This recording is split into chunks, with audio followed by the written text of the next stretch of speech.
Hai, kembali lagi di channel Lentera Waktu, channel yang berusaha memberi cahaya bagi generasi muda di seluruh Indonesia.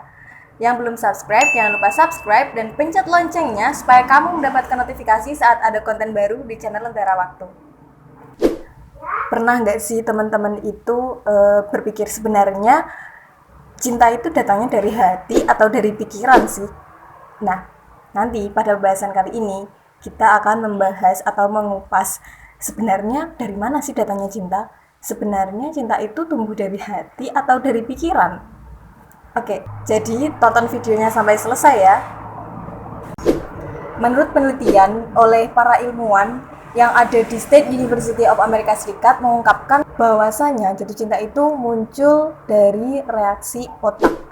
Nah, para ilmuwan ini membuat sampel seorang laki-laki yang disuguhkan beberapa foto wanita. Di antaranya foto wanita tersebut adalah orang atau wanita yang dicintainya. Nah, pada saat dia melihat orang yang dicintainya, maka reaksi otak yang timbul itu berbeda dari reaksi otak sebelum dia melihat wanita tersebut. Nah, oleh karena itu, para ilmuwan ini menyimpulkan bahwasanya jatuh cinta itu bukan dari hati, melainkan dari otak.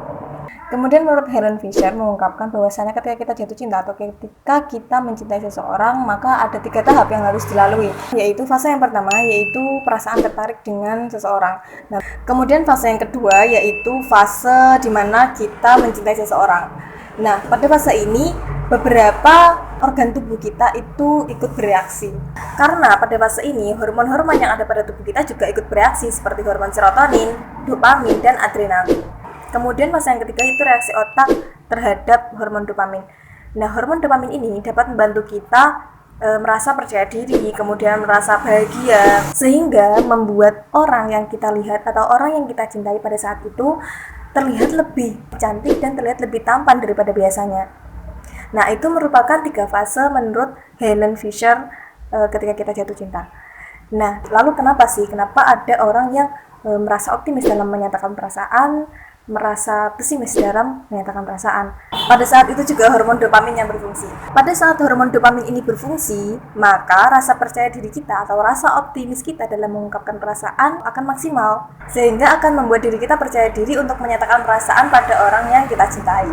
Selain itu, selain hormon dopamin, hormon adrenalin yang telah disebutkan di fase-fase menurut Helen Fisher tadi, hormon adrenalin ini akan memunculkan perasaan gugup, memunculkan perasaan takut, memunculkan perasaan salah tingkah ketika berhadapan dengan orang yang dicintainya. Lalu kenapa juga ada fenomena bucin dalam sebuah percintaan? Nah, bucin atau budak cinta itu sendiri dilabelkan pada orang yang menjalani cinta dengan ekstrim.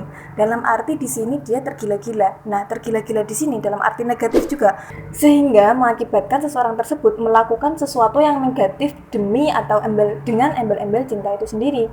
Karena dalam tubuhnya atau reaksi-reaksi yang timbul memproduksi hormon serotonin yang berlebihan.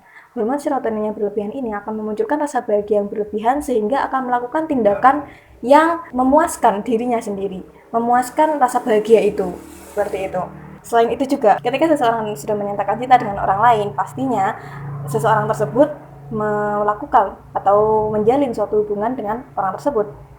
Nah, pada saat kita menjalin hubungan atau membuat komitmen, hormon oksitosin dan hormon vasopressin ini berfungsi. Nah, hormon oksitosin dan hormon vasopressin ini membuat kita menjalin hubungan dengan orang yang kita cintai tersebut. Jadi, sampai sini kita dapat menyimpulkan bahwasanya ketika kita jatuh cinta, maka yang bereaksi itu bukan hati, tapi pikiran, otak. Tapi otak yang bereaksi. Jadi, betapa dahsyatnya reaksi otak terhadap apa yang kita lakukan dan apa yang kita rasakan. Nah, ini merupakan salah satu dari beberapa bagian otak kita, yaitu sistem limbik. Sistem limbik ini berada di bagian tengah otak. Ada beberapa komponen dari sistem limbik, yaitu hipotalamus, amigdala, hipokampus, dan talamus. Beberapa dari mereka mempunyai fungsi dan peranan tersendiri yang lebih spesifik. Namun, secara umum, sistem limbik ini mempunyai beberapa fungsi, diantaranya yaitu menghasilkan perasaan senang, bahagia, sedih, dan lain sebagainya. Kemudian mengatur produksi hormon, mulai dari hormon serotonin, dopamin, dan hormon-hormon lainnya, rasa haus, rasa lapar, dan dorongan seks. Disinilah hormon-hormon yang berperan ketika kita jatuh cinta, ketika seseorang jatuh cinta itu diatur. Jadi kesimpulannya, cinta itu datang mulai dari alat indera kita, mulai dari penglihatan, penciuman, perabaan, kemudian pendengaran, kemudian diproduksi oleh otak, lalu baru perasaan cinta, perasaan senang, perasaan sedih itu muncul akibat reaksi otak yang kita timbulkan. Jadi gitu ya teman-teman, apabila ada ide apa sih atau konten apa sih yang harus dibahas Lentera Waktu di episode selanjutnya, bisa komen di kolom komentar. Terima kasih, sampai jumpa di episode selanjutnya.